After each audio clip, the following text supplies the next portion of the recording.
Hey, what's up, everybody? Welcome to the Wrestling Rundown, episode number 160. We're getting very close. We're almost to episode 200, so that's going to be very special.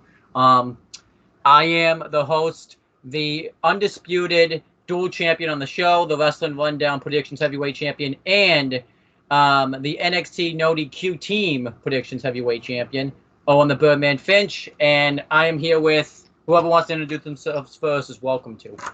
I'm James the He-Man Hebert, and for the first time ever, I can actually have a reason to come on the Wrestling Rundown. Well, it's not the first time ever you've come on for other. Well, for the first time since I quit because of Money in the Bank. Yeah, pretty much. I mean, I haven't done a lot of shows though, after Money. Oh yeah, true. There is that. But yeah, then who else wants to go? I'm Lionheart Mike Nikos. Also a first timer here doing this. No, second time. Oh yeah, true. Second time, yeah. We already did one this week. True. I'm Casey Gallagher. You guys can call me what the fuck is even happening? No, we're just gonna call you. All right, so I have your nickname then. WTF, Casey Gallagher. And then what's your Big Chungus? Yeah, no, I'm Big Chungus. You are Big Chungus, Casey. We are not going to let that meme die. I don't care if it died. We're bringing it back in full force. Never. When AEW comes to Boston, I swear to God, I will buy a ticket, make a Big Chungus poster with the fucker's name. No, you're not just making a poster. We're all making a Big Chungus poster. Ringside, chant Chungus. No, we're going to make it 4. No. We're going to make it 5 posters that are like the fucking Exodia cards that form Big Chungus. The head of Ace Romero, the arms of Ace Romero, the gigantic stomach of Ace Romero, and the legs of Ace Romero. Dude, if we... And then it would just be Ace Romero's head and the rest is Chungus. Yeah, and then right above the head is going to say Big Chungus. Dude, can you imagine if we get that over Big to... Chungus, the forbidden one. Let's go, Chungus! We chant Chungus. Let's go, Chungus! You gotta stop, look at us, pull us out from over the barricade, and just beat our asses. Of course you will. And can you call that a privilege. Yeah. For those who don't know what we're talking about Ace Romero, who looks like Big Chungus. And if you don't know who Big Chungus is, then you're just sad. You need to get into meme culture if you don't know who Big Chungus is. Can you imagine now? Seriously. Can you imagine that gets over too? Like people start chanting Big Chungus at him every show he goes to too. Oh Christ, we need to do this. I'm just dedicated to make this. I'm dedicated. Hey, AEW, get the hell over here. Like, right now. Yeah. Dude, call Ace Romero Big Chungus. That will get so much better over than AC Baby. Yeah. Ace Romero is going to post on Twitter. It'll be even better. What the fuck is Chungus? It'll be Why even do better. Call me Chungus? It'll be even better if they decide to turn him heel. Yes. Well, I thought he already was a heel. I don't even know what he is. But anyway, Mike, what's your nickname? Hi, I'm the Executioner, Michael X. I'm the WIW World Heavyweight Champion. Title champion? Fuck it. I'm the champion of a belt in the CAW League. Where in real life, I could probably kick most of the people in this group's ass. Yes. Well, yeah, he probably could, yeah. He was this close to kicking my ass a few times. Yes, because you were Mark Young and said shit without his knowledge. Yes. It's great. Yeah, watch the WIW Immortal review on this channel for behind the scenes on that. No. Fuck that. Just watch the actual show and then come back to the review. Yeah. I mean, This is a pausable video. You're gonna at least spend 8 hours watching that show and then another 5 watching the review. But you know, almost 6 on the review. We will never let you sleep. That's WWE that never lets you sleep. Actually, so. Yeah, no. WWE never puts you to sleep. WWE never lets you sleep. We put you to sleep. We all had the same idea going in our head. That's what's. I was gonna say, Casey, it's the other way around. Yeah, now I think about it, yeah. WWE puts you to sleep while we... WIW just keeps you awake. Yeah. Exactly. Like, what the fuck is happening? The inventors of high octane shit. Mike, do you want to tell him or should I? What'd you What? do? Oh, the fact that you constantly pass out to the show because you're that fucking person. I don't know how you Oh do yeah, it. he sleeps to the show. Casey's a special kind of person. I'm a special kind of maniac. Well, I sleep to Wrestling Observer podcasts before I go to sleep. So. You just sleep to Uncle Dave. It's just like and just hear him stuttering the whole podcast. Brian and Vinny. It's such good shit. Well, Brian and Vinny too. I sleep to them sometimes too. So. Jesus Christ. Okay, my audio cut, and all I heard was I sleep with them sometimes, and I went, "What the fuck, Owen?" Let's get to the video we're supposed to be talking about before this just derails even more. Too late.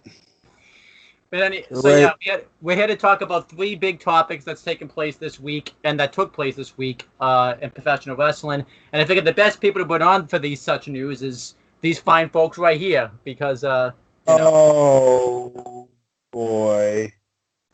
Is it the fucking Will Ospreay, Seth Rollins fucking Twitter? Yes.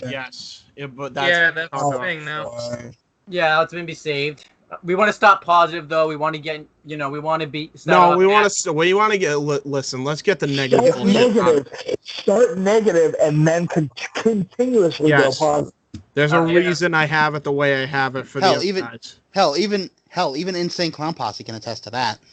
Well, James, how about since you're kind of like a big part of this, why don't you talk about what's going on here? Because you're a pretty big part of yeah, because I got involved in that. Yep. Okay.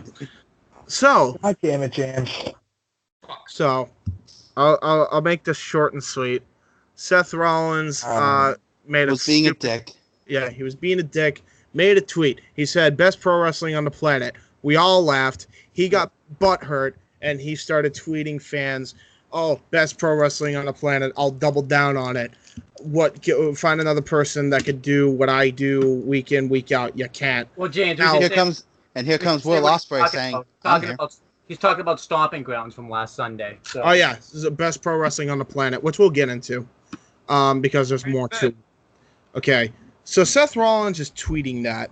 Will Ospreay, in the original Best Pro Wrestling on the Planet tweet, ends up throwing some shade. A little friendly jab, whatever. And found it, hilarious or whatever. And so, Seth tweeted out again, Best Pro Wrestling on the Planet, look at the Cruiserweight match, find who's better than me that could do this on a consistent basis. You can't. And then Will Ospreay just tweets out, I'm here. I'm here. I'm alive. Yeah. And then Rollins just tweets, "Oh, I'm sorry. We have a better version of you over here in WWE who just won his first U.S. title." For those who don't know, that's Ricochet. But keep up the good work, buddy. So he just sounded like a complete arrogant cunt. Now in Rollins' defense, Ricochet is indeed incredible. Yes, but here's the problem: when Ricochet himself tweeted out, incredible. Yeah, haha. But no. Ricochet himself even said about Will Ospreay, "I'm not better than that guy." And that one tweet showed way more humility than Rollins did throughout this entire series of tweets. Wade Keller from, I don't even remember, but he runs like a radio show and he runs another... Pro Wrestling Insider, I think? Yeah, Pro Wrestling Insider, PW Insider, commented on the bullshit, and he said, it's very disappointing that this, a company man is talking, and he's the locker room leader, calling him little buddy, little guy, whatever. Very disappointed. This is Corbin. I think his exact words. This is Corbin heel type content, is what he said. And then James, I can sum this up really easily. Seth Rollins got really pissed off at the Cocoa Puffs got really pissed off at the Reese's Pieces because he said that they were talking trash. He heard the word snack, crackle, fuck you. Yeah, essentially. And he punched the bowl of cereal. It all comes down to Rollins was a poo babby bitch because his match got catcalled because it was Baron Corbin versus him again for the title for the umpteenth time in a row. and they decided to add Lacey Evans and Becky Lynch into this fucking storyline, and now we're getting a mixed tag match for both the Raw and Universal Championship. Bleh. Who could possibly care? Right. Well, there's one more thing.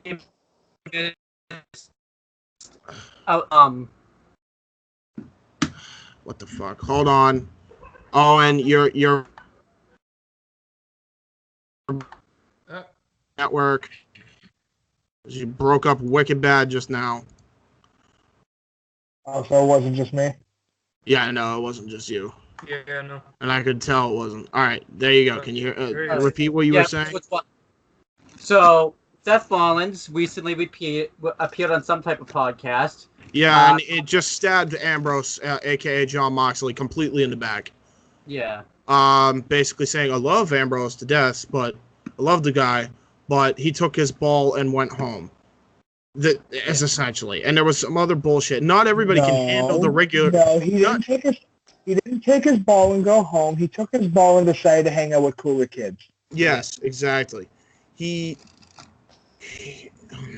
then says not everybody can handle the rigorous schedule of the WWE. Need I remind you that this is the same man that worked more matches in 2016 and 2017 than anybody on the WWE roster. When somebody called out sick, he was there to fill in for them. If he was in the main event of one house show and somebody called out in the opening match, he would also work the opening match. He worked more goddamn matches in a 365-day period than anybody, and he only slowed down because of doctor's orders. So that's total bullshit. Okay? Not to mention the fact that you stabbing your own best friend in the back by going on a podcast and talking shit about him, and then going on Twitter and talking shit to fellow pro wrestling journalists, pro wrestlers, and not only that, but your own fans that are telling you to chill the fuck out, is completely asinine. It's completely asinine. Seth Rollins, you should be fucking ashamed of yourself as a goddamn professional wrestler to say the shit that you said. And I don't care if people want to call me a snowflake. Don't fucking at me. Because Stone Cold didn't do this kind of bullshit back in the Attitude Era. Now, to be fair, he also didn't have Twitter, but... Yeah, but it's still... Yeah, but to be fair, it's called have some format of human decency online. It's kind of a premise. No one has that ability. It's one thing if you have friendly competition and you call each other out on programming, because we've seen that before. And that's fine. But it was really shady when you do it on podcasts and Twitter and, you know, all this shit. It's just fucking disgusting, especially when you call out fans. Fans had nothing to do with this. I will be right back. I'm going to go grab some water. Yeah, go for it. Yeah. The fans had nothing to do with this. Now, here's my question. Journalists had nothing to do with this. Now, here's my question. How long till Seth says, hey, that came down from Vinnie Mac? Oh, I guarantee you it did. Yeah. There are already reports coming out now that it came out from Vince McMahon. It already came out. So... It wasn't even a day. Yeah, it wasn't even... I think it was like a day and a half. Okay, now keep in mind, Seth Rollins, I think, genuinely believes that this has the best pro wrestling on the planet. Now, which is fine. The roster, yes. The in-ring, yes. Everything else, no. No. Because the minute he tweeted that out, a day later, the attendance figures came out. Now, I'm gonna read these off, and I don't even have them up in front of me. I can just tell you them from memory. 4,000 exact, around 4,000 to 4,500 paid to go to stomping grounds over in Tacoma, Washington. This arena has, I think, 16 to 17,000 seats available in the venue. They had to tarp an entire section off because it was that fucking empty. The Raw the night after drew even less. 3,500. This is Raw. 3,500 for Monday Night Raw. Wait, that's what I said. That's the new low. And then it gets even worse because the SmackDown following that was 2,500, which is the exact number that a WCPW Indie Fed ran at fucking Milton Keynes back in 2016. Yeah. Yeah, it's That's just pro embarrassing. wrestling on the planet, though, right? Yeah. Fuck off. Now, does it have the potential Granted, to have it's the best pro more wrestling on the planet? entertainment Absolutely. than pro Their wrestling. roster is stacked. Yeah. It just sucks that head asshole in charge hasn't a clue what to do with them. Yep. Yeah. And I'll just talk about this too. Send them over our way. We'll figure it out. Yeah, exactly. I'll We'll talk treat about it better this in too. a day than he's treated them in 15 years. Yeah. I'll talk about one thing too. I know a lot of people will say John Moxley took his ball and went home, because he left and stuff. But I don't really see it that way. It'd be because it's not like he just like left when he was still on the contract and just went home. He was still under contract and he finished his contract properly. Yeah, like it's not. Yeah, so. But this is you want to know the funniest thing? This is exactly what CM Punk said in the Cole Cabana podcast. He said, if it fits their narrative, that's what they'll say. That's a quote Punk. That's exactly what he said back in 2014 on Thanksgiving Day. That's exactly what he said. So this shit has not changed. This shit's been going on for decades now with Vince. Yeah. This shit goes back to the early 90s, back in 95, which was their worst year in the business ever, financially. Yeah. And now, creatively, they're having an even worse year. They're having the worst decade that they've ever had, business-wise. I mean, not business-wise, but creative-wise, they're having the worst programming ever. And the sad part is, I really don't see it getting any better. And it's getting of course worse. not. Let's talk about. Make it Speaking better. of that, that could be a nice segue. Before you continue, Nikos, because I want you to get your thoughts on this. Over the years, I kind of declined my interest in WWE only because, you're not gonna believe this, of what CM Punk said like years ago during his shoot, where he's just going off, mouthing off, saying that McMahon's are basically just running the show on the ground, and he was right. Not many people would believe in that, but yeah, he was right, and I could see why. Of all the videos I would see throughout YouTube, WWE Network, yeah, there's been a lack of creativity, a lack of love, passion. There's practically nothing now. Yeah. Allow me to simplify that statement, if you don't mind. Yeah, go for it. Go on. In a McMahon company, the McMahons are always storyline number one. Yep. The worst part. Ironic, because I don't see any storyline from here on out. Allow me to put this in perspective for you guys. Daniel Bryan versus Kofi Kingston at WrestleMania 35 should have been the moment of the decade for anybody that is even a casual wrestling fan. Because WWE has pissed away their entire roster, And their audience. Even as big as that moment was, no one really cared. Yep. Exactly. No one gave a shit. And I'll admit, and I will be the first one to admit to you guys, I watched that moment live. I cried when that 3 count was made. Yeah. I cried literal tears of joy for Kofi Kingston because he deserves that moment. Yep. But he also deserved such better circumstances. Punk even said it. Punk himself said it. Great, I'm happy for him, but this moment should have happened back 10 years ago. Yeah. And he's right. He's right. Everything he said was right. And he was primed for that championship in 2009. And because of one botch, Vince said, fuck it, we're not doing it. Even Orton got over it. Remind me what the botch was? The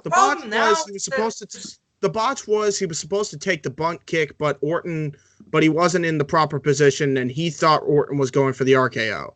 So Orton, because of the miscommunication, hit the RKO instead, and that was the infamous moment Orton said stupid 100 times. Yeah. But then they got over it. And then Vince was like, we can't have you as champion if you're making botches and mistakes like that. So that one botch took another 10 years for him to get the fucking title. Wait, hold on. I will now put that in a little bubble right there of because you botched, you could not become World Heavyweight Champion. I want to remind everybody of the WrestleMania where fucking Batista and John Cena botched the move, sending them both of their asses outside of the ring. Both of them became World Heavyweight Champion. Yeah, yep. It's pure favoritism. It's pure fucking favoritism. He's got fucking blinders on, this old geezer. Like, he's got goddamn blinders on it. Anything that doesn't fit his vision or his narrative, he does not care about. Period. So let's segue into that. I see no risks or chances anymore. They just stopped doing those like just years ago. Yep. That's the part that just saddens me. There's no chances, so what's even the point now? Unless you watch NXT, then they take all the risks and chances they want. Okay, I don't watch a whole Because lot it's of run by a NXT. because it's not run by a McMahon. Well, technically, but it's a guy who married into the McMahons. So True. Got The married thing- into the thing you McMahon, have to- but it's not by name a McMahon. no, and that's the as much shit as we will give Triple H for his backstage politicking, especially in main roster territory. When he's actually given the reins of a brand, he treats it like he's an athlete first and a company head second. He does. I will be the first to admit it. He does what Cody Rhodes does. He thinks of the athletes first and the storyline second. Yep. That's how you have to do it. So let's segue though, because I know a lot of the common themes is, if Vince doesn't like something, it's not going to happen. This is a very nice segue here because, recently this week, it's been known that Paul Heyman and Eric Bischoff have become head executives of the two main roster shows: Paul Heyman Raw, Eric Bischoff SmackDown. I will give the title. I will give the Should title. be the other way around. Yes. Now, I'll tell you why it's not the other way around in a minute, actually. But for those who don't know, the titles of their jobs, I will explain Executive director, I believe it is. Head producer and head writer. They control both. Every last intricate detail goes through Heyman and Bischoff. Yeah. Then they go to Vince. Now we'll get to that part in a minute, because there's a reason why fans are still skeptical, because of this fucking old bastard will not fucking retire yet and get off the fucking. He's not gonna retire. He's just gonna die. But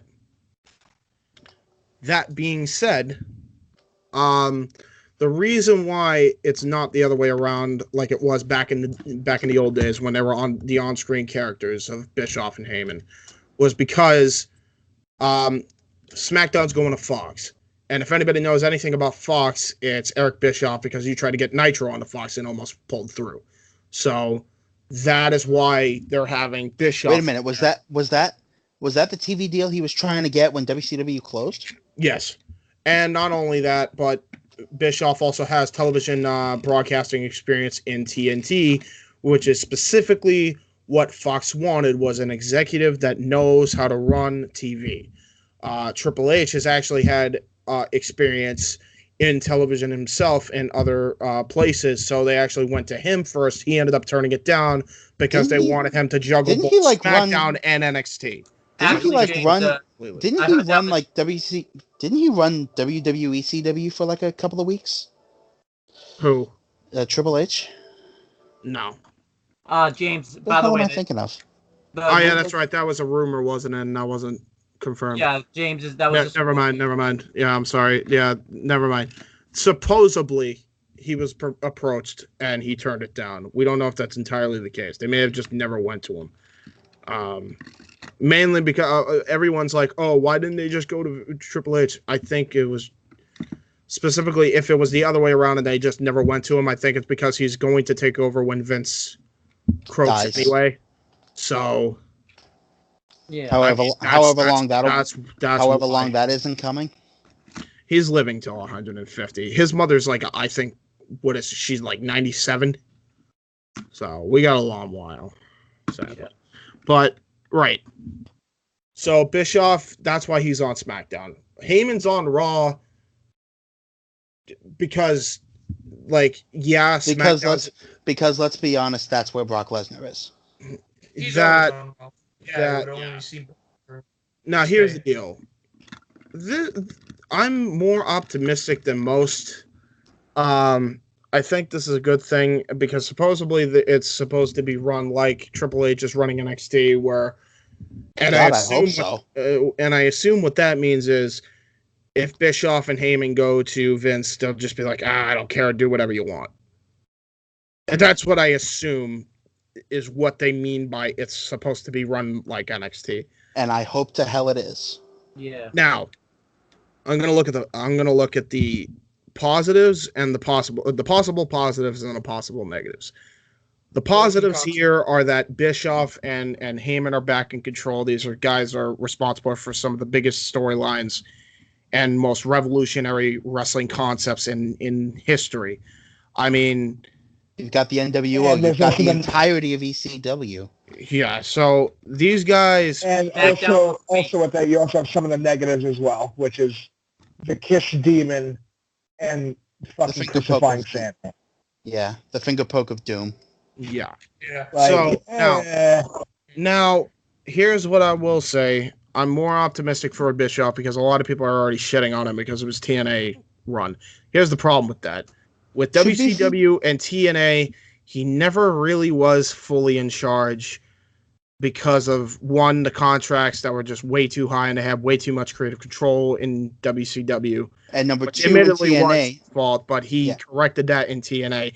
Yeah. He was kind of just a bystander in TNA. You got to remember, it was more Hogan, Russo, Dixie, Nash, and the whole fucking peanut gallery in charge. And you really didn't know who was really in charge. I think Bischoff was just I think he was head producer in TNA. He was never a writer. If anything, he was a figurehead. Yeah. He was an on-screen figurehead and a head producer of TNA back then. So a position which hang on, James. A position which I think Billy Corgan now holds? Used to hold. He's now running. He actually bought NWA because TNA fucked him over. And he fucked them over in return, and that's why they lost their TNA initials, and now they're just Impact Wrestling.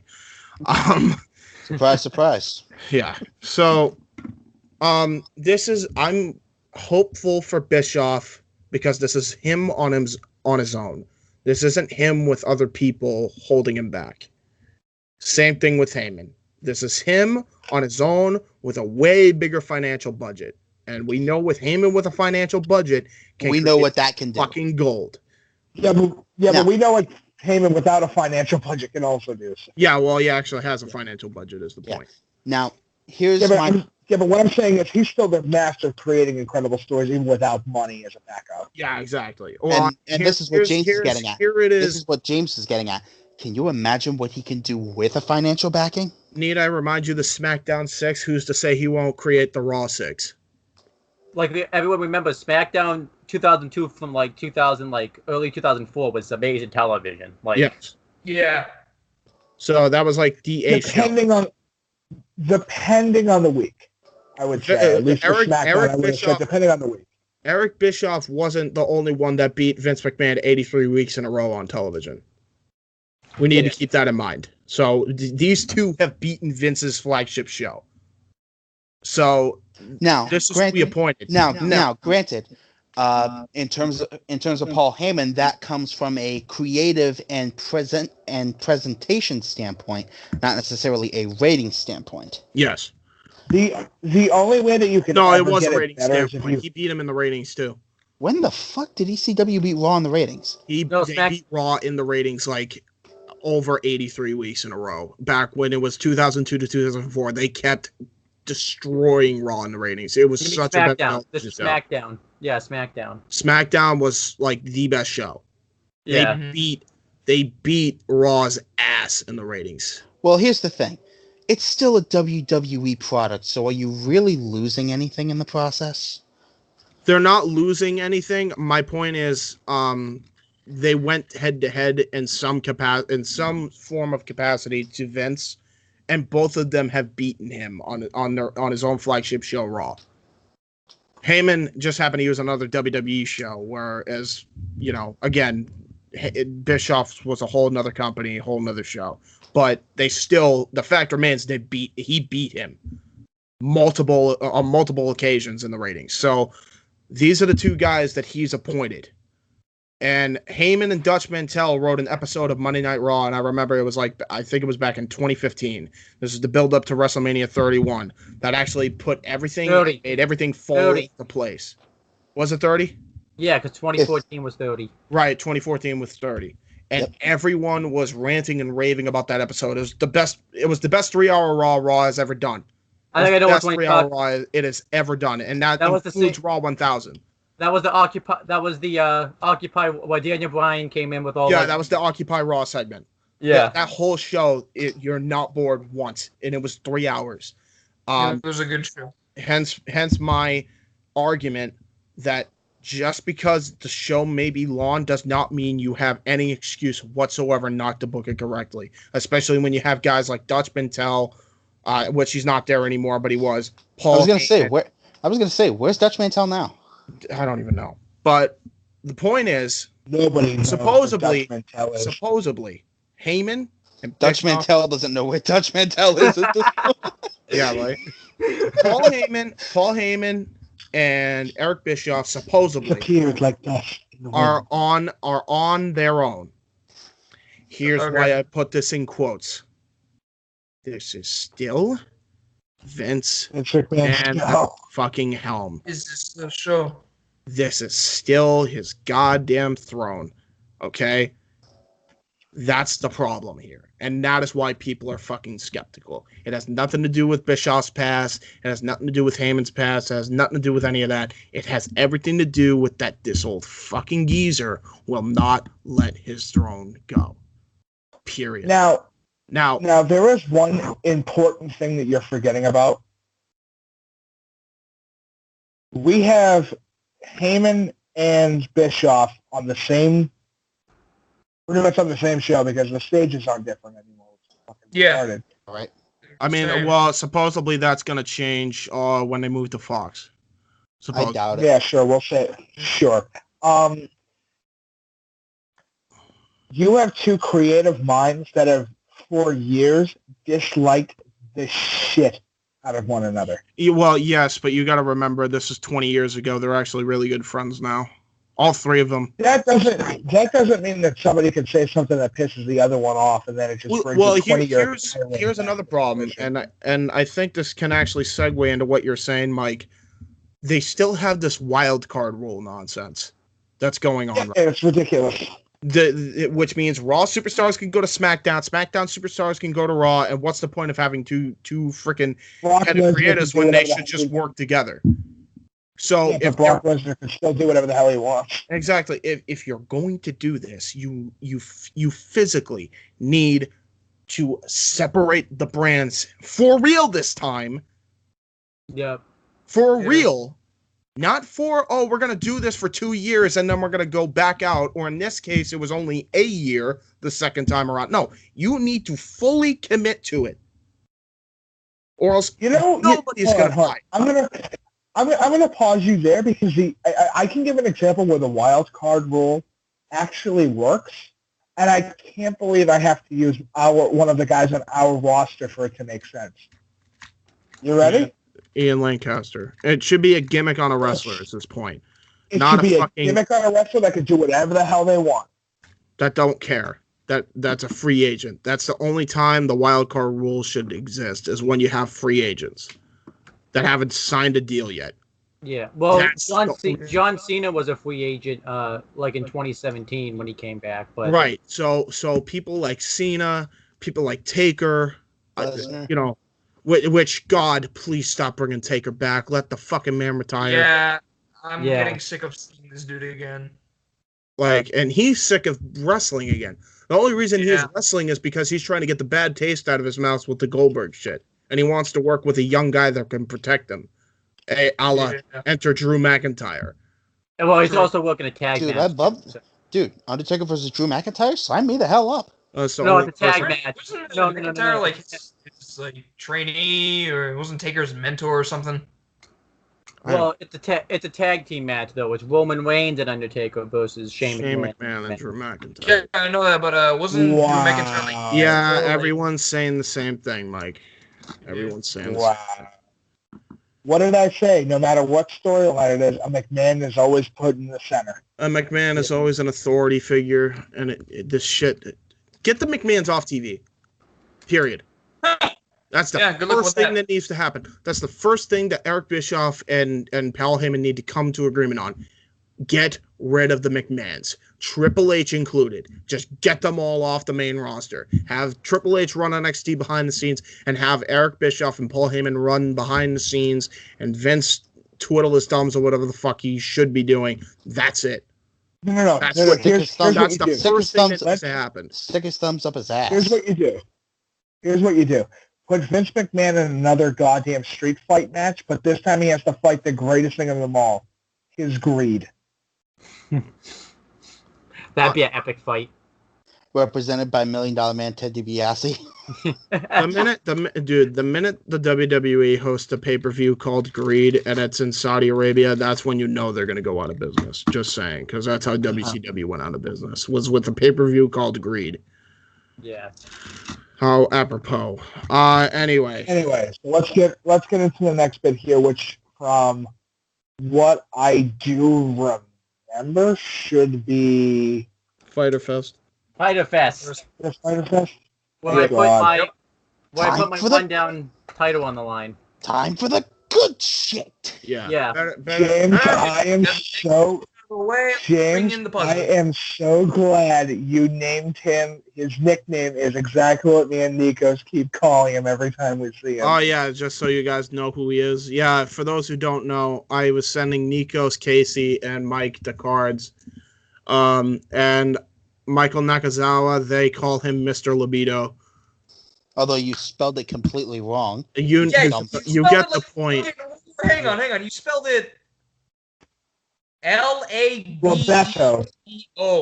Labetto. I love Mr.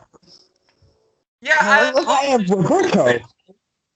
I don't know. Just you guys at least know, all right? That's the point. Listen, all right, so you can't be Captain Oil Man or Mr. Libido. Brother, I love you. Anyway, let's go over the rules because this is Casey and the Mike's first time predicting on this show for the title, so we got to go over the rules. James, you know the rules. So this is how Let me guess. We make a prediction, and we make a prediction who's going to win and how they're going to win. No, actually, just who's going to win. But for the multi-man matches, who will take the fall? Whoever you pick that will take the fall is going to add another point. Yeah. Also, since I'm the champion, I get to go first because that's a fair rule. For those who don't know, champion's prerogative. Let me explain that story. For those who don't know, and you guys are gonna fucking find this hysterical. Yeah, because who was it that John fought? It was Steve. So Steve was the challenger, and he insisted that he be the first to predict. So John, being the smart man as champion that he was, picked everything that Steve picked. The same. So it would automatically end in a draw, and he would retain the title. Yeah, because we have a rule that... No, let me explain the rules, because that's how it happened, James. You kind of got it. You got the story wrong a little bit. Did I? Yeah. I thought that's how he did it. No, here's what happened. So if the champion if there's a tie and the champion's in the tie, the champion retains. What happened was we have a Facebook group chat, and Steve posted his picks in the chat, and then John posted his the same. Oh, yeah, that's right. You guys didn't do it on a video. So, yeah, Steve posted it on the chat. Then John copy and pasted and said, here are my picks. And it was every single pick that Steve made. And thus automatically meaning he retained the title. And Steve went, you son of a bitch. Yeah. Because, That's why the rule was made, just in case you guys didn't know. Well, the rule was made before that, but John just used the rule to his advantage, so... Oh, yeah, because Steve insisted he would go first and was a complete moron. Yeah. I forgot about that, right? Also, by the way, Steve, I let's love get you. into this. By the way, Steve, I love you. It's okay. yeah. But also, too, me and Let's James just get into decided, this. off air that if the challengers, which are all you guys, get into a tie, since you guys hang out every week, you guys will face off with each other in 2K14 when it will become the champion. Whoever, if Which automatically means it's Mike. yes, Well, it could be Casey versus Mike Nikos in 2K14, or it could be Mike Nikos versus James, or James versus Casey. So, And either one of those three is just going to be an absolute shit show. yeah, Yeah. yes. But then Or yeah. we could just do a simulated match and just decide, like, I'll just say you guys can win it, and then we'll just have a simulated match like we do with WIW, and we'll just use it in a later episode for WIW TV. Like, no. There's a fun you guys trivia fact. Where did this match first air? Because it wasn't this channel. And then what was I gonna say? Oh yeah, but there's this Chris Dodd and Noah Foster. If they tie with you, it would just be trivia, right, wrestling trivia. Yep. So we don't know. Yeah, Mike's trivia is probably not the hottest past 1999 or whatever. So No, more so 2006, I think, for him. yeah. So That's He when you stopped watching. I remember, which I don't blame. I just stopped giving it. Dude, I'm going to be honest. Most of the early 2000s for me was just watching Undertaker matches. So if it's not Let's be an honest. Undertaker, if it's not an Undertaker match, Mike won't know it. Oh no, I know a whole bunch of shit. I just don't care enough to. Yeah, If it goes down to trivia, I'm just going to get fake answers.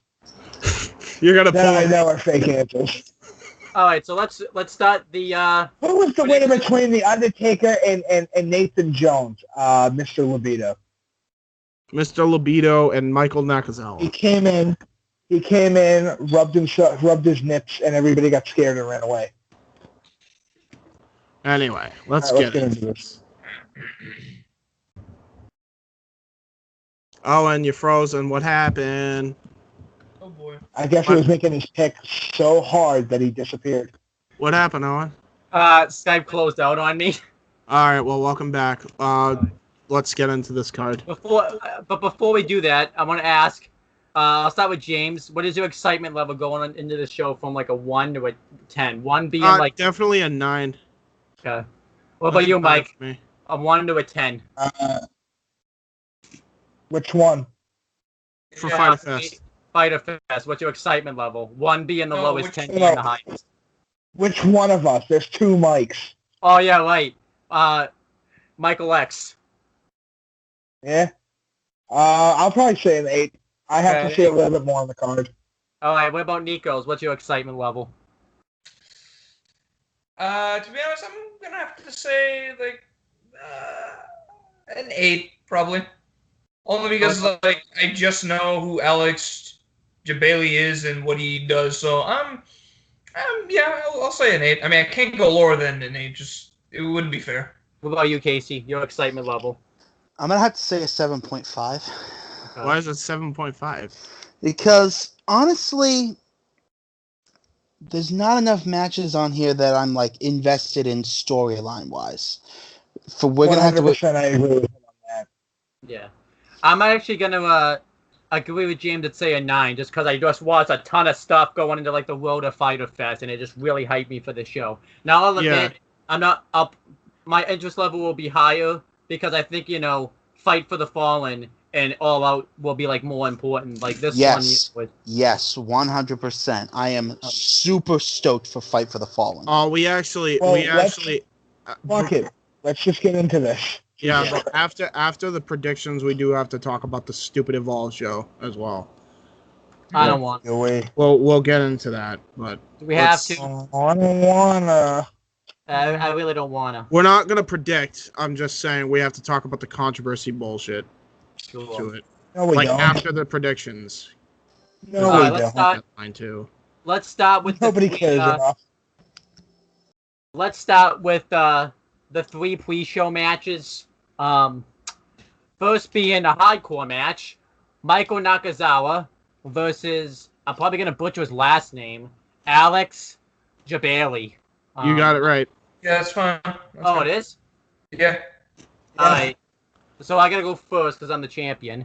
Now, I know a lot of people will pick Michael Nakazawa to win, but I just watched, Road to Fight for the Fallen and seeing Alex Jabali's, road that he had to go into to get to this match. And I'm going to go out on a limb and say he wins. I think he's actually going to get the win, and I actually think he'll win. I'm just going to go out on a limb with that one. Probably a stupid pick, but, hope. Hey, somebody's got to take one for the team.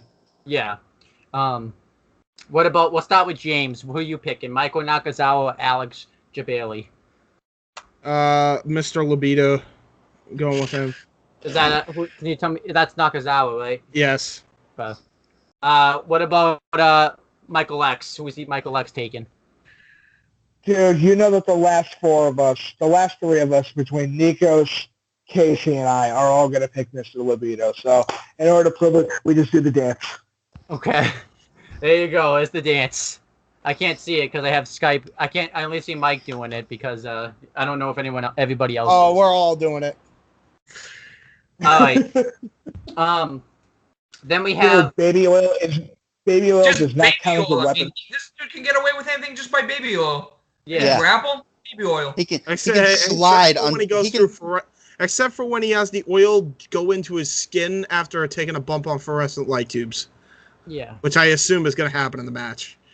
But, Wait, I have no idea. I don't know how this match would be though, because Alex Jabali has only had one match, and he's not very he hasn't wrestled that much, so he's probably going to be very green. But it's because it's a hardcore match. I think has flaws. Yeah, but that doesn't matter because Mr. Libido is always going to win. We shall see. All right, then we have the second of 3 pre-show matches. It's a 3-way tag team match where the winners advance to All Out for an opportunity at a first-round bye in the AEW World Tag Team Championship Tournament.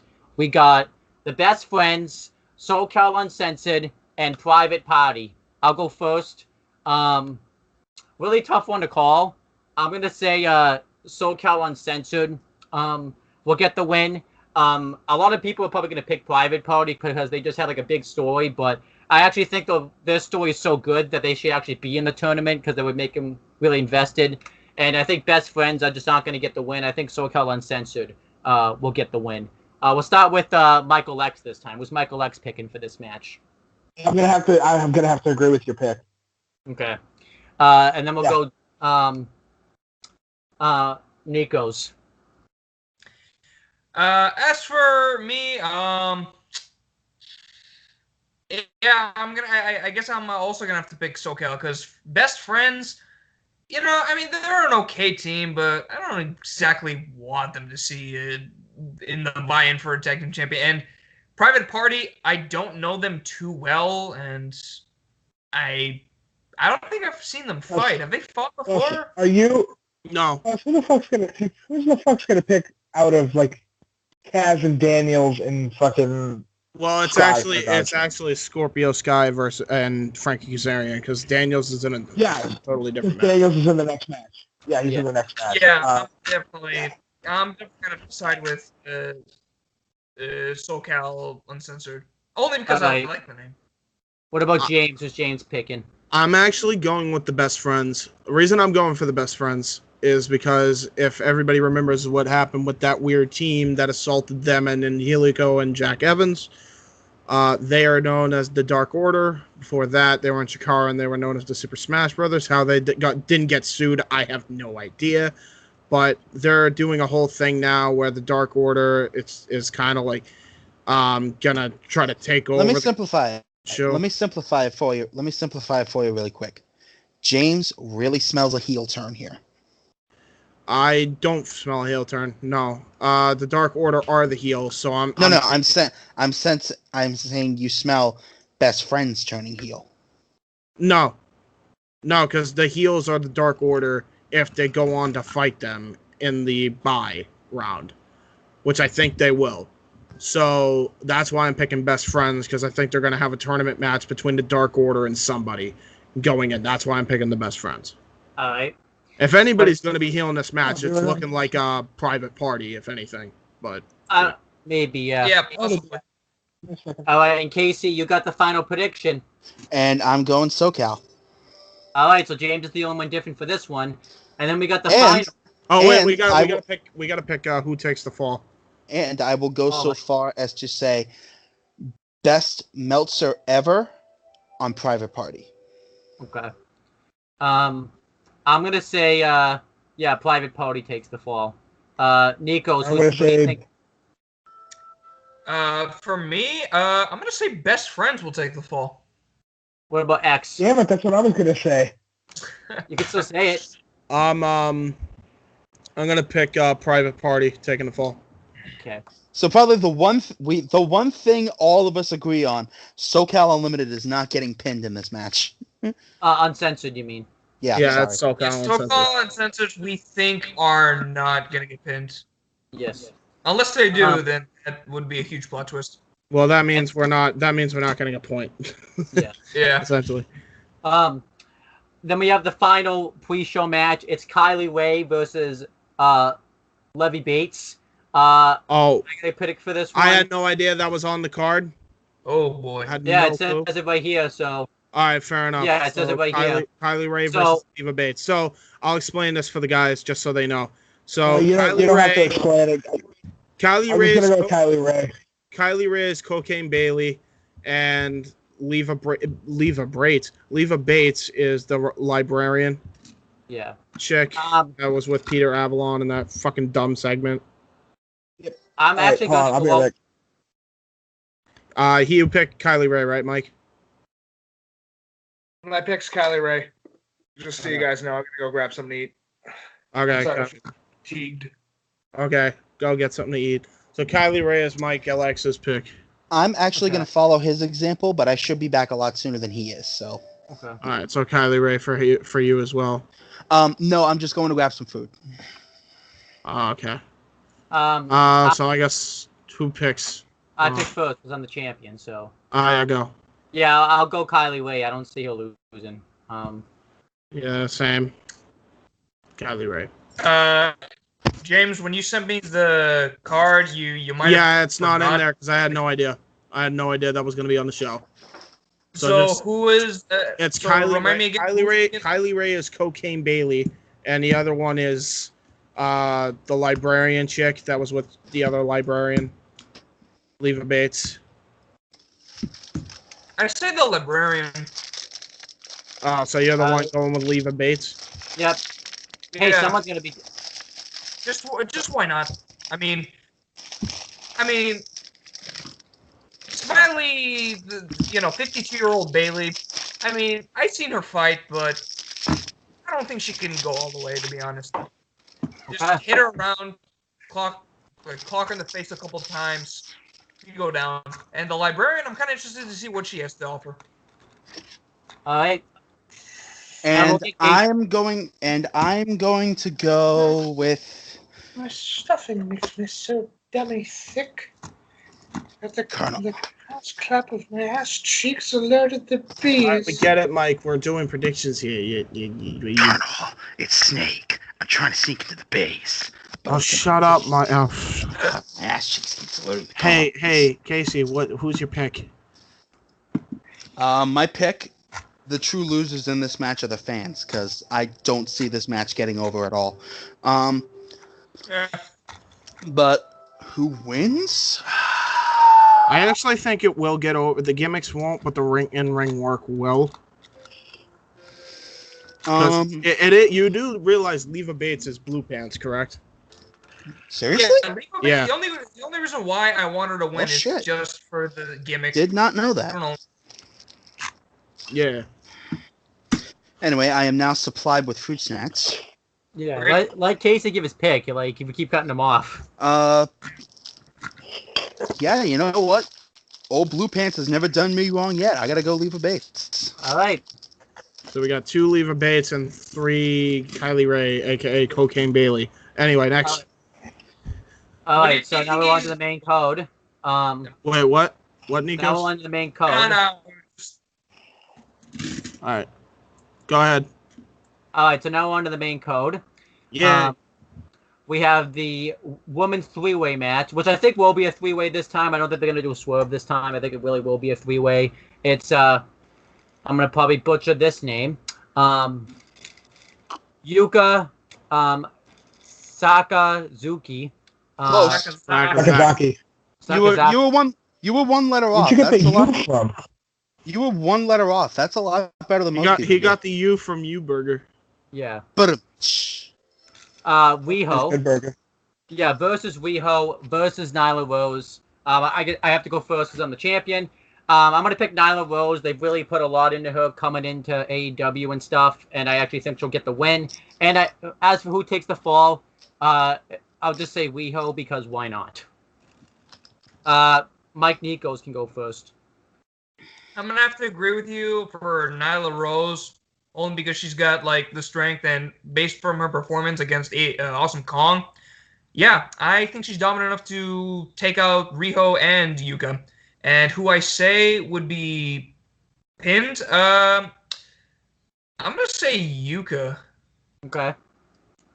And now let's let James go next. Same here. I go with Nikos' pick. Yuka, Kaka, whatever her name is, takes the fall. her outfit is cocked. And then Nyla Rose is gonna win as well. So Okay. The other Mike can go. I'm gonna go with Riho, and she's gonna take out Rose. Okay. Any specific reason you're going with Weho? Because it's going to be turned into a 2-on-1 very easily because she's the tallest member of the match. There we go. And then we have Casey. But also the strongest. So. I'm going with Nikos and James. All right. And then we have the first singles. Well, not really, but the first singles match on the main code. Because I forgot, I was going to say first singles match, but I forgot about Kylie Way versus Levy Bates. well, you also forgot about the hardcore match. Wait. But the first, real singles one-on-one match on the main code. That's not like a gimmick match or anything. Yeah, true. Christopher Daniels versus Sema. Oh, this is going to be good. Yeah, I think this would be awesome. They really tore it up in the six-man match I saw. And a lot of people might pick Christopher Daniels, and I can see why, but I'm actually going to go out on a limb, and I think Christopher Daniels is going to put over Sema here. Sema's facing Kenny Omega next month. It would make a lot of sense for him to go into that match with momentum on his side. Yeah, especially, too, because Christopher Daniels talked about how much Sema's been a mentor to him and stuff, too. And, you got to put over OWE, too. If they keep losing, then... Yeah, I see AEW being the one to actually put over outside talent as well. So for that very reason, I'm going with Sema as well. Okay, so... Casey, you fucked up. New Japan doesn't put... Repeat that. WWE doesn't put over outside talent. New Japan Pro Wrestling doesn't put over outside fan bases. There you go. What about you, Casey? Who you going with, Daniels or Sema? I gotta go Sema, man. As much as I love Daniels, Sema's a friggin' beast in the ring. They're both beasts in the ring. As I said, it's gonna. James, you mentioned he's fighting Kenny Omega next month. Actually, I mentioned that. Well, okay, somebody mentioned that. Sema's gonna want some momentum on his side going into that match with Kenny Omega. At least if I'm looking at it from a booking standpoint, because you're going up against a former IWGP World Champion. Yeah, you need all the momentum you can get if you want to be credible coming into that match as an opponent. Yeah, yes. Exactly. So, I say Sema's taking it home. What about X? Who's X got? I can't disagree on the logic, so. So, Sema? Yeah. What about Nikos? It would be foolish of me just to think of Daniels, but now when you think about Casey's case on the Sema, like fighting Kenny Omega, it actually makes a good point. So, yeah, I guess I'm going to have to stick with Sigma. Not for... Sigma? Sigma? Are we playing Ninja Gaiden? No. Does Sigma have Ligma? No, he has Sigma, unfortunately. He has Smegma. But yeah, And on that note, good night, everybody. Yeah, if only. All right, see ya. All right, it's SEMA, by the way, not Smegma. All right. So so that's the only one we all agreed on. So there you go. So yeah, everyone to SEMA. What? Then we We're have all a- fucking wrong. Yeah, right. Then we have a four-way match. Because AEW watches this video and says, "Hi, fuck you, nerds." I could see that actually happening. They're like, yeah. Then we have a four-way match. It's going to be Adam Page versus Jimmy Havoc versus Jungle Boy versus MJF. Now, this is another one where I'm going to go out on a limb. A lot of people are going to probably pick Hangman Page because he's fighting for the world title at All Out. But I'm going to go out on a limb again, and I'm going to say MJF is going to get the win here, just because I think he really needs the win. And I actually don't think it will hurt Hangman Page. One, he won't eat the fall, and I think this will be used to set up a one-on-one match between Hangman Page and MJF in the future. And as for who takes the fall, I'm going to say Jungle Boy takes the fall, because I feel like, he it will hurt him the least. I don't think it would hurt Jimmy Havoc, but I just don't really want to see him take the fall. I think Jungle Boy taking the fall would just makes the most sense because it's going to hurt him the least because he doesn't have as much name value going in as, Jimmy Havoc and Hangman Page. Hangman Page isn't taking the fall, I don't think, just because he's fighting for the world title. You're damn right Hangman Page isn't taking the fall. So I'm going to pick but I'm going out on a limb. I'm saying MJF wins by pitting Jungle Boy. And I think, too, he'll do it, too.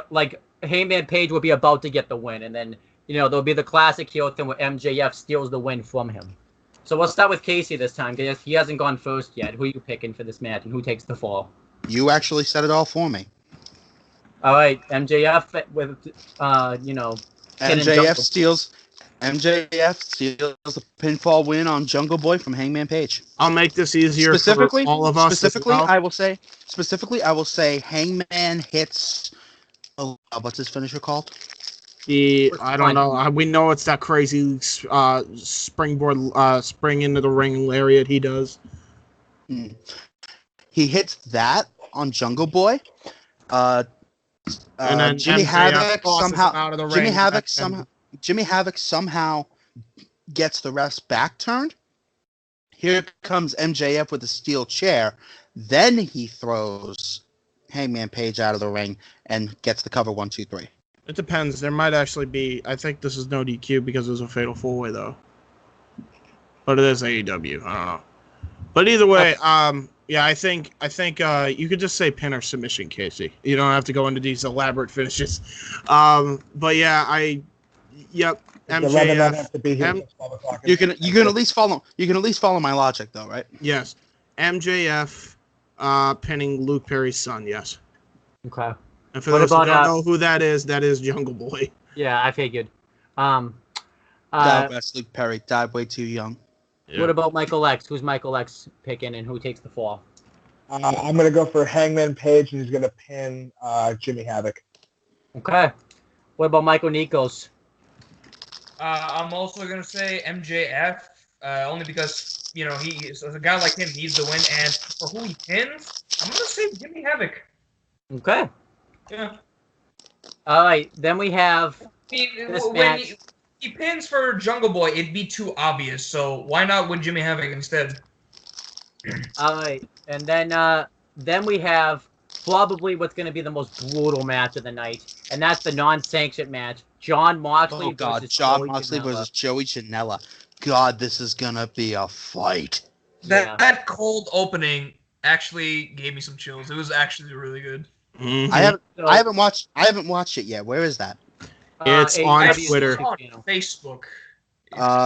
It's gonna be John. It's gonna be Jon Moxley. We all can say that now. Yeah, we'll just make it easier for all of us. Jon Moxley's winning. Jon Moxley. Yeah, Jon Moxley wins. He hits him with the dirty deeds or whatever he calls it, and oh no, he ain't gonna hit him with the dirty deeds. He's gonna hit him with his amped up dirty deeds called the Death Rider. He's gonna hurt him. Okay. For the record. No, it's a different version of the finisher.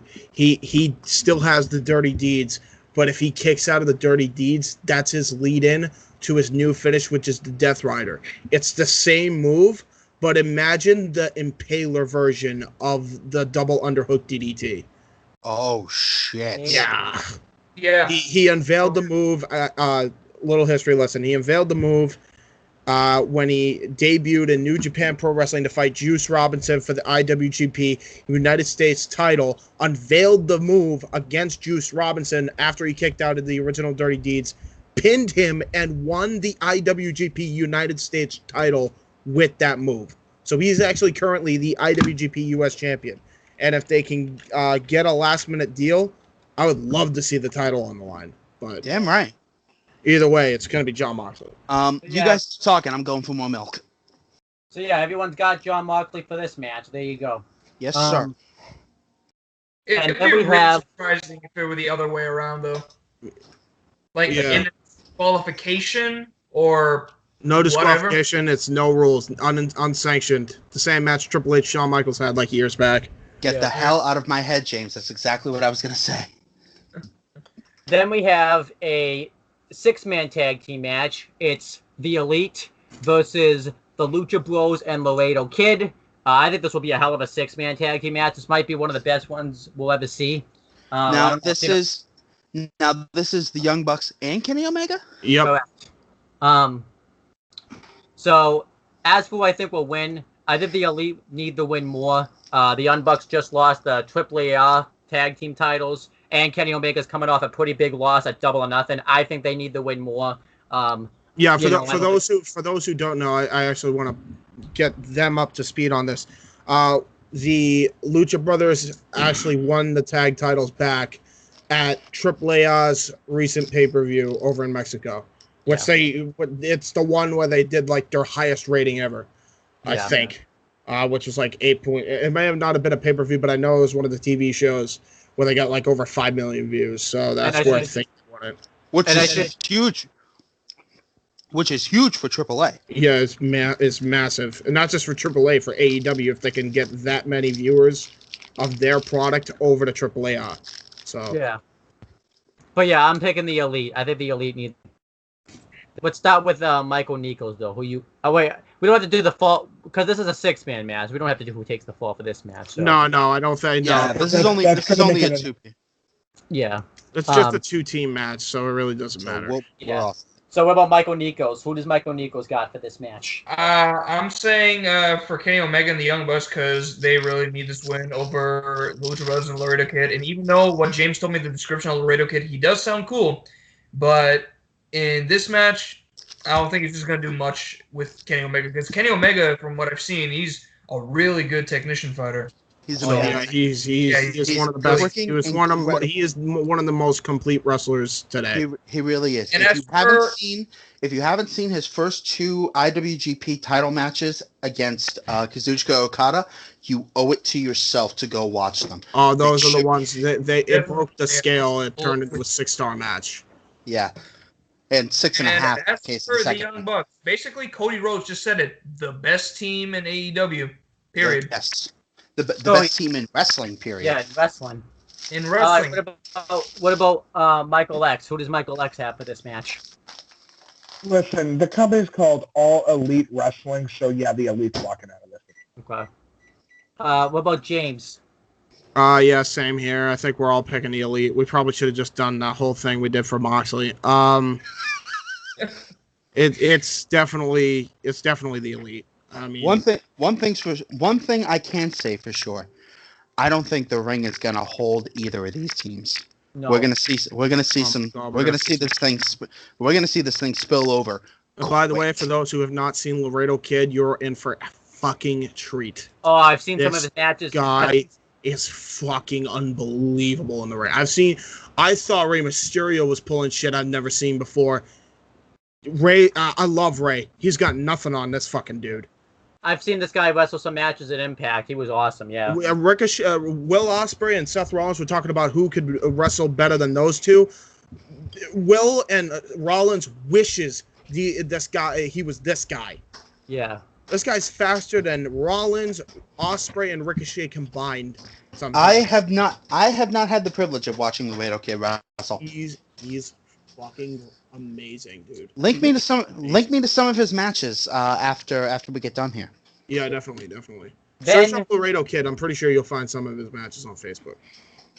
Or just look up top 50 moves of Laredo Kid. I'm pretty sure they have some shit on there. Then we have the main event, which probably might not be the main event, but it's the only match we haven't talked about yet. Cody versus Darby Allin. Right. This match I'm really excited for. I haven't seen any of Darby Allin, but seeing his character like unveiled and stuff, like I'm stoked to see what he does once he gets into the ring and stuff. And obviously Cody, you can't go wrong. You can't go wrong. You can't go wrong with Cody Rhodes. Yeah. As for who wins, I think Cody wins. I don't really see Cody losing, especially this close to a tag match with his brother, at Fight for the Fallen. And I think Cody should stay undefeated for a while. I could see Cody putting this kid over. It would be cool, but I don't really see it. I'm picking Cody. I'll go next, I guess, just to be quick. Unless you want to go first, Mike. Just go for it. Cody, done. I'm actually going to be opposite. Cody, done. I'm going to be opposite and say Darby Allin. And the reason why is because from what I've seen and the build-up I've watched, I think this guy is going to be a massive star, and they're going to want him to get a win in a big way. The big reason why I also think he will get the win is because Cody is not going to win 3 events in a row. There's no fucking way. He is going to lose at least one of them. And I personally think he's going to lose this one, and he's actually going to win against the Young Bucks because the Young Bucks are going to want to put Cody and Dustin over. The reason why I think they want to is because I think this will be Dustin's. You said you were going to make. You said you were going to make this quick. Yes, but I think Dustin. Dustin's retiring at Fight for the Fallen, so they're going to have him. They're going to have him go out with a W, I think. So, and even if he doesn't, I still think they're going to win against the Young Bucks. So for that reason and that reason alone, I'm going with Darby Allin because they want him to get a win in a big way. All right. Now let's do. All right, that's Casey's pick. What about Michael X? I just said it. Yeah, you two pick Cody. Casey and I picked Darby Allin, and then Nikos, you're last. From what James told me, basically Darby Allin's bio on what he can do, basically, quote, the Finn Balor of AEW. Anything if he can do anything, like regarding his own safety or whatever, I can't see this dude lose, to be honest. I mean, for a guy making his debut in AEW, I mean, I kind of want to see what they have in store for him. So it would just be a shame for him to lose against Cody. And I mean, we all know Cody, like how many matches win. So for Darby Allin, I could see a potential win for this dude. So yeah, I want him to win. And I kind of want to see a signature move here and there from Darby, see what he's got. Or a submission, either way.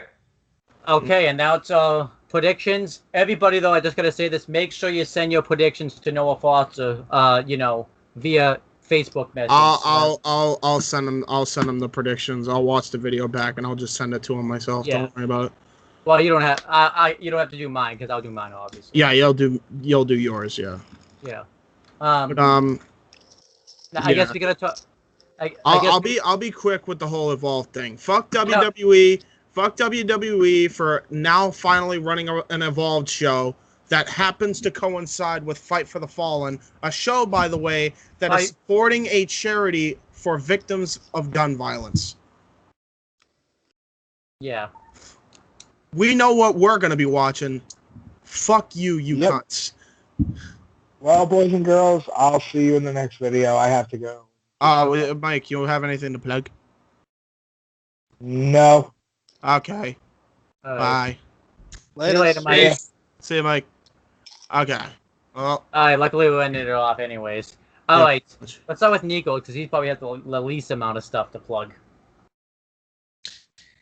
Yeah, from what James said, I really have no idea what this Evolve stuff is. Like, I hear it's like a new show or something, like a new pay-per-view. James, can you give me like a... Evolve is like an indie company. Here's the thing. It's run by Gabe Sapolsky. God bless him. He's great at booking. He's great at matchmaking. I love the guy. But he signed a contract with WWE. WWE is kind of like their developmental for their developmental. Yeah. So that's what Evolve is. It's basically just a propped up Gabe Sapolsky Evolve show. It just so happens that it's the first time AEW and WWE on their own network are going to head with a pay-per-view. And the pay-per-view, I'm well aware Vince knows this fucking thing because he didn't care it was for charity. He was just a fucking douchebag and didn't look into it proper. He decided to put this Evolve show on the WWE Network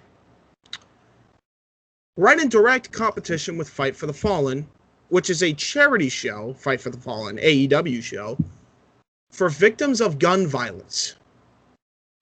Oh, he knows exactly what he's doing. He's fucking them over. You know that? He does, yeah. And Kenny Omega, actually, I forgot to even mention this, and I should get the tweet up. Kenny Omega was fucking pissed. Yeah. And I don't fucking blame him. And by the way, anybody that wants to fucking defend this, do not fucking add me. Because you are wrong. You are just fucking wrong. Anyway, let me get to it. Where is this? The tweets here. Here are the tweets. The first tweet from Kenny Omega. If lining your pockets with blood money is okay, then what's wrong with trying to undermine a charity show for victims of gun violence? I hear healthy competition is supposed to be a good thing, and yet I can't help but feel I'm gonna be sick. Just be sick. I mean, this is terrible, obviously. Shit, And then, I support this charity. Anybody I give money for this anybody charity. that is on anybody, regardless if you're for no guns or are for guns, doesn't want people to die from gun violence. Yeah. I mean, Anybody with a brain supports this fucking charity. Period. So then Kenny Omega also deleted that tweet because he said his piece, and you know people were gonna retweet it anyway, regardless. He said, "I've said my piece, and it opened the door to a very toxic environment. It wasn't a message to fans or the boys, just decision makers. I wish everyone wrestling on any show that day all the best. That is all." Now, keep in mind that not only is there's actually not the only time, because here's the sad part of this, right? New Japan is airing that same day, the exact same time on Access TV that day as well, and UFC is hosting a pay-per-view on that very same day. WWE has always been WWE. Sorry, say that again, Case. Big day for combat sports. Yeah. So UFC is always been in competition with WWE. New Japan's always been in competition with WWE. And New Japan is also somewhat in friendly rivalry mode with AEW. AEW just does not care about UFC. And, you know, they're pro wrestling. They know what they are, and they're just trying to do their own thing because they know they're going to get an audience. They're not trying to go for the MMA fan. But Vince's main motives for this were for both the UFC show and the AEW show. One of them happens to have a fucking cause dedicated to victims of gun violence. So, yeah, if it wasn't obvious enough by the CM Punk podcast of how much of a cunt Vince McMahon is, I hope this opens people's eyes. Never watching the show ever. No, not at all. Never in my life am I gonna watch Evolved, and it's a shame. It's a fucking crying shame because there's some great matches on here. There's Matt Riddle and Drew Gulak. There's fucking Adam Cole versus Akira Tozawa in the main event. Those are the two big event shows or whatever. I don't care. Why do I have a fact feeling that the WWE, you could have picked any other fucking day of the week to air this show on. You chose that day, the exact same time AEW is going on. They could have added. They could have added. You know, after it aired, they could have just put it right on there. Yep. Yeah, but that's the thing. They knew exactly what they're doing. This feud will keep going on. Look, Speaking of which, do you really think there will be war between WWE and AEW? No. you want to know the sad part? And this same company that was going head to head with WCW put the fucking war aside for one night for Owen Hart. The same fucking company agreed to have a meeting and said, you know what, let's have our shows dedicated to one of the greatest technicians the wrestling world's ever seen because of his tragic passing. They put their beef away for one fucking night. They still let the show go on. They still did their usual stuff, but they did it for Owen. It was tributed to Owen in 1998. Okay? This same company, 20 years later, is now competing with AEW on a charity for victims of gun violence. What the fuck? Like, this man's lost it. He's got no moral compass anymore. Yeah. Like, I don't know what your fucking Mr. McMahon character did to you all that time ago that got your head so fucked up, but you need help, dude. No one else is going to tell you, but I will. You need fucking help. You are a toxic individual to be around. You're toxic to other wrestling companies, no matter if it's oligopolies or monopolies. You just try to buy out any competition that you possibly fucking can, and all for what? All for what? To put on the laziest television show possible because you don't want to fucking put in the effort to actually make good money? As CM Punk said, and I'll repeat it till I'm in the fucking grave. You just earned $1 million.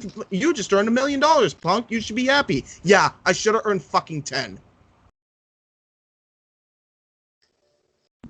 Speech done. Soapbox over. I'm done. All right. Now, Mike, when you go to plug your stuff. Yeah. Anything you got to plug, Nikos, basically. Like social medias. I mean, just add me on Facebook or whatever. I mean, that's only my social media there is. I don't even have a YouTube channel, so yeah. All right, there you go. So yeah, just add me on Facebook or whatever. All right. Now, Casey, and if you want to talk about this Vince, because you didn't really get to give your piece on the Evolve show being run in the same day. If you want to, you can, or you could just plug your stuff. I have only this to say about the Evolve show. Hold on, Casey, you're breaking up wicked bad. You're breaking up so bad. I don't know what's happening. Try it again. Enjoy and a half. Hold on. I can't hear. We couldn't hear a thing you said, Case. Skype's being a cunt again, as per usual. Now start. All right. Vince enjoyed bankruptcy in a year and a half. I don't think it will be that soon, but I think it will. It's definitely inevitable at this point with the shit he's doing. You're not helping your case. Yeah. I mean, yeah. You've already lost your audience. You've already made most of your fans fucking lapse. You're just making more fans that are trying to stick with this lapse out. Yeah. Like, I don't know what you're doing. It's a dying program now. Yep. And speaking of which, dying program, Owen, right behind you is a WWE sticker. Turn around, rip it off. I actually can't. It's stuck to the wall forever. So. Well, just scrape it off or paint over it. You know what you do? Paint over it. Get another poster. Or just buy an AEW sticker, put that shit on over it. Oh my god, that'd be hilarious. Can you please do that? Maybe I will. Do it up. Vince is running the ground. What's even the point? I stopped watching it years ago because of it's just boring shit. And all the money being spent on useless events that I really don't want to pay attention to anymore. Especially the Saudi Arabia bullshit. Oh, come on. That's going to be the start. That's the start of this shit. Shit, do you know how many videos I had to find out of how much the botched matches in like just one match? Yep. Like a bunch of videos. The whole financial business with WWE is going to, it's just, not well enough. Yeah, and people are going to be like, well, they're good financially. They've been the best financially they've ever been in years. They've been good financially for years, but eventually they're just gonna plummet at some point. And I will say this before, and I'll say it 100 times: if you do not appeal to your hardcore fan base, which, by the way, is the fan base that will get the casual fan to watch anyway, case in point, Mike Nikos, then all you're going to do is make fans lapse out. and tune into a new product and not want to deal with this shit anymore. And that's exactly what's happening. All you're doing is shooting yourselves in the foot with this fucking Evolve show. And it's really a shame because Dave Sapolsky, of all people, deserves way better than that. And you fucked him over, too. Facts. So. All right, let's let Casey plug his stuff. Yeah. You guys can follow me on Twitter at CTroop19. Subscribe to Luke Lynch on YouTube. Luke12 Lynch on Twitch. Granted, I'm not really doing much with Twitch, but it's there, so subscribe. I might stream soonish. I don't know. I'll try and keep you guys posted. But yeah, my two main sources of social media activity are definitely Twitter and YouTube, so follow those. Come say hi. Come experience the land of utter geek and autism. Please just go over and just say hi, too. Don't say anything else. Just say hi, too. Just hi. Just say hi. Yeah. Hello. All right. James, should you go next or should I go next? Literally just say hi or hello. I'll see how many song lyrics I can find to follow those words. Okay. My turn. You guys can follow me on Twitter and YouTube. They are known as J Hebert Side 95. That is at JHEBERTSIDE 95. And you can also find the YouTube channel, youtube.com/user/JHebertside 95. Same spelling. You can also check out my CAW Wrestling League. If you haven't checked it out, go check it out. I'm going to keep plugging it again until I'm dead in the fucking grave. The Immortal Show, the 8-hour-long Omega event, that was amazing, and people have said as much. I do recommend if you go to watch it, you watch it in chunks, like say a couple matches at a time, because it's a 12-match card. Yeah, don't waste like your entire 8 hours of the day just watching the whole thing. Just cut it up in different days, or unless you want to, and then I will be happy. I will love you forever. Unless you're hardcore like us, just watch it in the day, or you just have nothing better to watch. Exactly. But definitely check it out. I will say this: we've had it said many times to us about Immortal. We started they said I started watching. I only intended to watch a couple matches. The next time I blink, I look up at the clock. It's 6 p.m. I started watching at noon.